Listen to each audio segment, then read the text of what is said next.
Herzlich willkommen zum dritten und letzten Urlaubsvideo aus der Toskana. Wir fahren in den südlichen Teil und das benachbarte Latinum.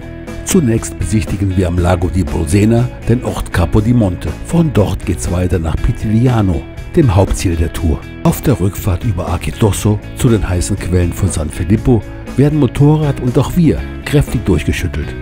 Die malerische Landschaft des Val d'Orcia entschädigt dann mit fabelhaften Ausblicken. Los geht's am Ferienhaus in Montepulciano.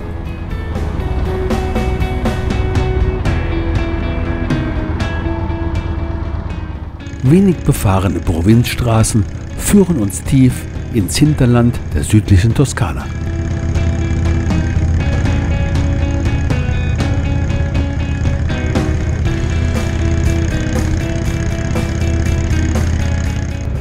Die Landschaft profitiert vom fruchtbaren Boden und der südlichen Sonne.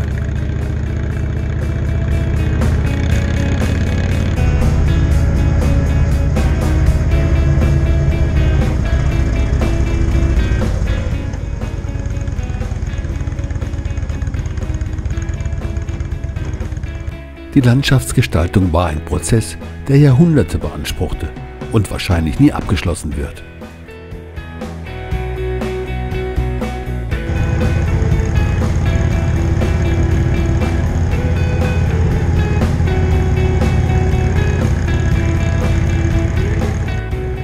Die Bewohner der Toskana werden Bohnenesser, also Mangiafagioli genannt. Bohnen sind uns aber selten in der landestypischen Küche begegnet.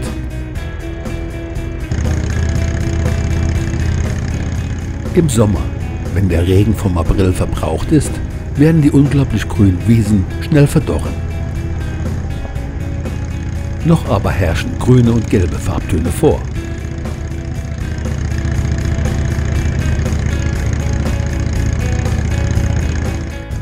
Acquapendente liegt bereits in der Region Latinum und war ehemals etruskisches Siedlungsgebiet. Der Stadtname heißt übersetzt hängende Wasser und weist auf die vielen Wasserfälle der Gegend hin.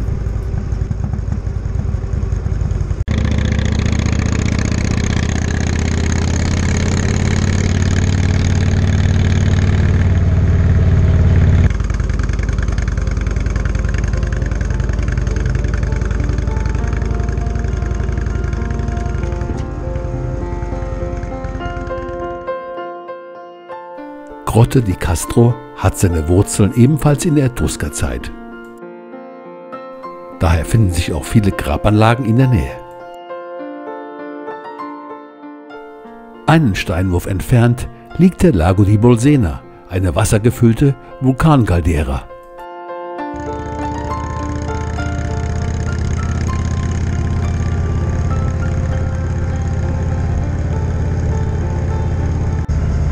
Früher sagte man, alle Wege führen nach Rom. Hier ist es Realität. Es sind nur noch 120 Kilometer bis zur italienischen Hauptstadt.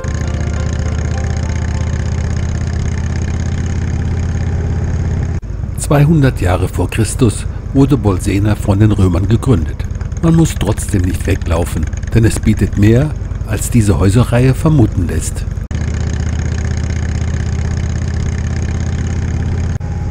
Die häufig anzutreffenden Hohlwege sind etruskischen Ursprungs.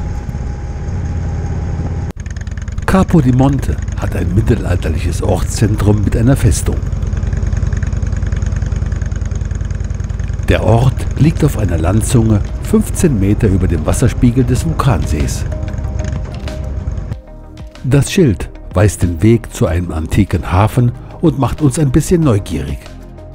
Seit der Antike waren anscheinend nur wenige hier.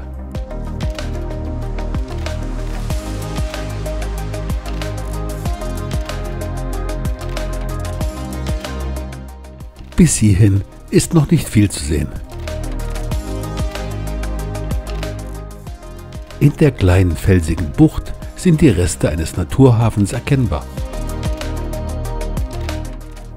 Die Festung Rocca Farnese wurde im 16. Jahrhundert errichtet.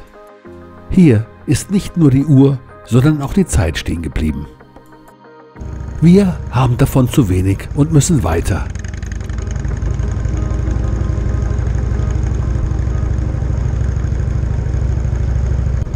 Die 2 Kilometer lange Promenade entlang des schwarzen vulkanischen Sandstrands ist im Sommer ein beliebtes Naherholungsziel für die Römer.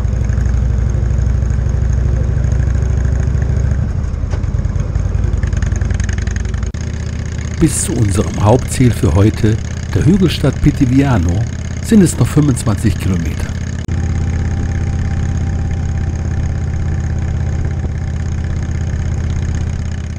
Bekannt ist der Ort Ornano für seine speziellen Linsenfrüchte, die sogar an den Papst geliefert werden. Das jährliche Linsenfest ist überregional bekannt.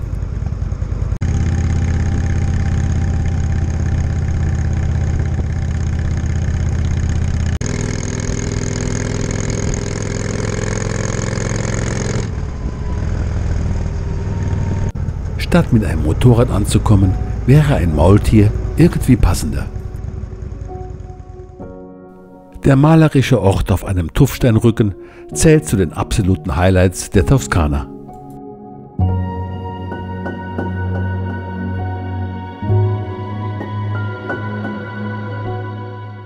Eine Fülle an historischen Bauten wie das Medici-Aquädukt aus dem 16. Jahrhundert lassen einen erstaunen. Das Aquädukt liefert heute noch Wasser an Brunnen der Stadt. Postkartenmotive findet man von ganz oben, aber auch in den alten, steinernen Gassen.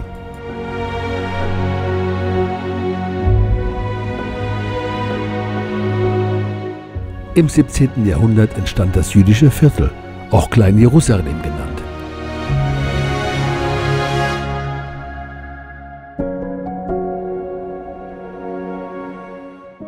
In das poröse Gestein wurden Straßen und Wohnräume geschlagen. Steinhäuser stehen gefährlich nah am Abgrund.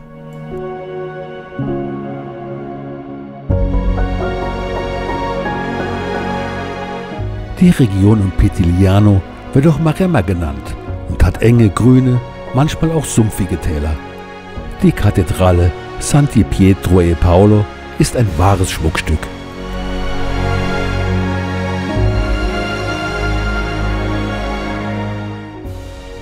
Eine schöne Aussicht in die Umgebung hat man auf einem Steg, der an der Nordseite in die Felsen gebaut wurde.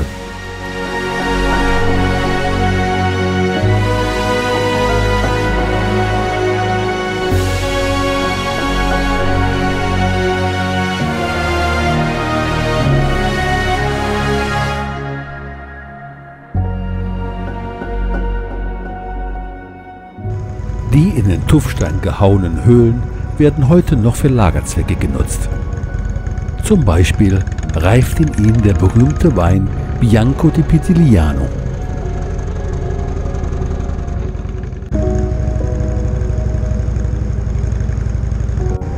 Die Schluchten um den Ort herum wurden durch mehrere Flüsse in den weichen Tuffstein gegraben.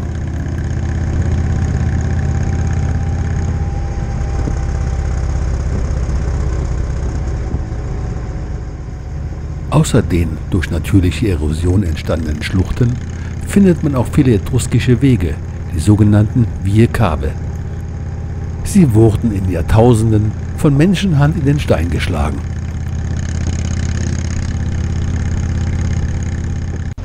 Sovana ist ebenso wie Sorano ein lohnenswertes Ziel in der südlichen Toskana.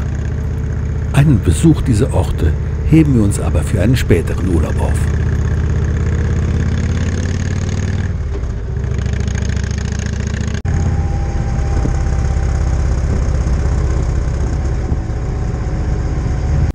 In der Umgebung befinden sich noch unzählige Grabstätten der etruskischen Nekropolen. Einige sind als Freilichtmuseen für Besucher freigegeben.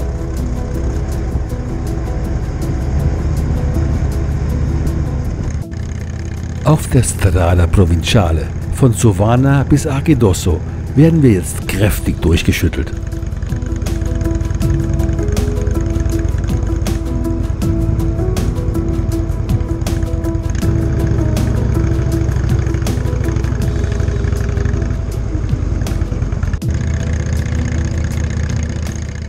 Von der herrlichen Landschaft haben wir nicht viel mitbekommen. Der Blick hing ständig auf der Straße.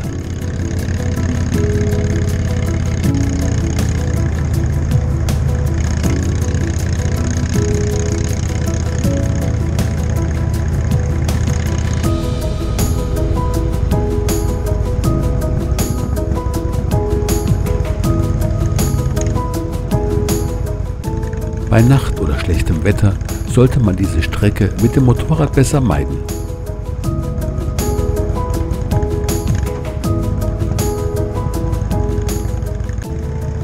Manchmal hebt es uns beide richtig aus dem Sattel.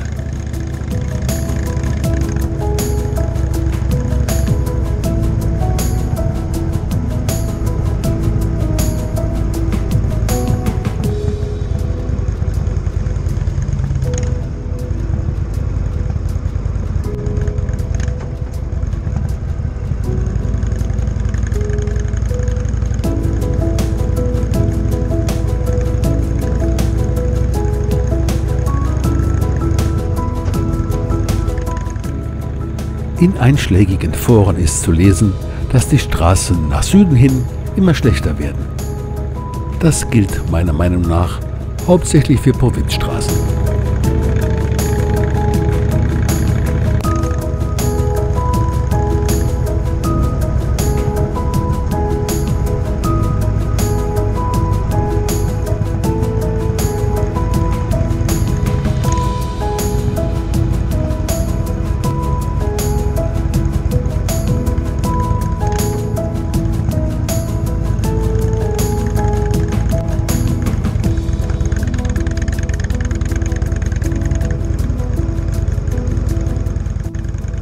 In Castel del Piano werden sogenannte Schirmpinien für die Platzgestaltung eingesetzt.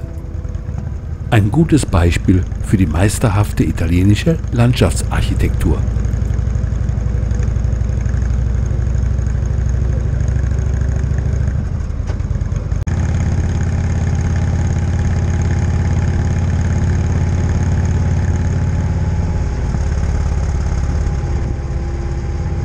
Unerwartet eröffnet sich wieder ein weiter Blick in das Val d'Orcia.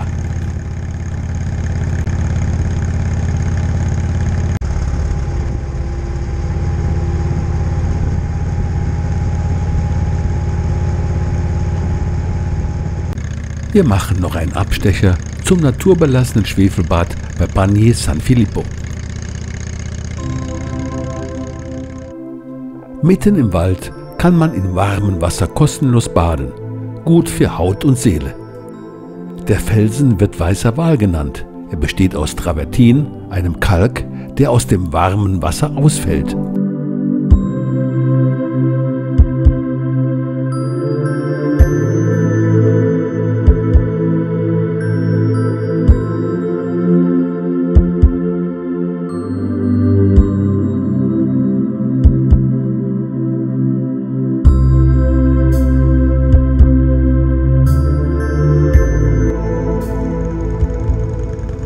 Der ruhige Ort wäre ohne die warme Quelle völlig bedeutungslos.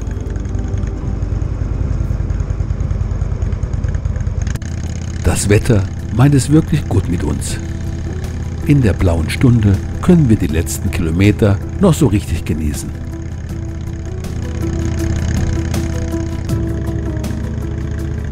Was gibt es Schöneres, als mit einem Motorrad durch diese Region zu cruisen?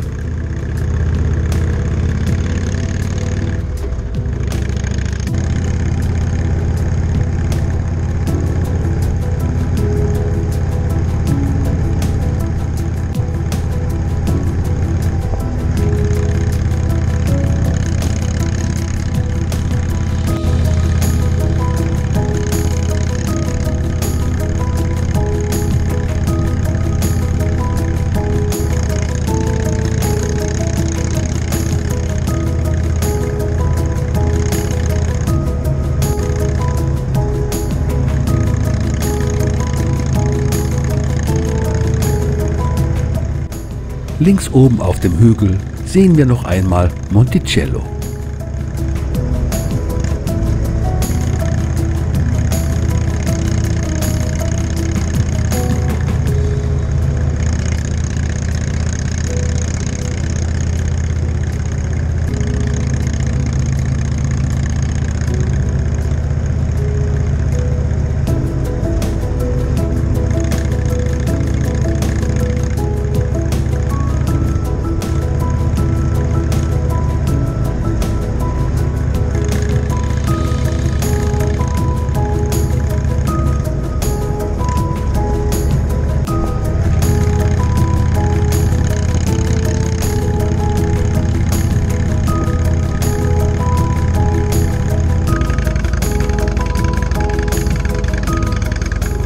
zurück an unserem Ferienhaus sind wir noch immer tief beeindruckt von der herrlichen Toskana.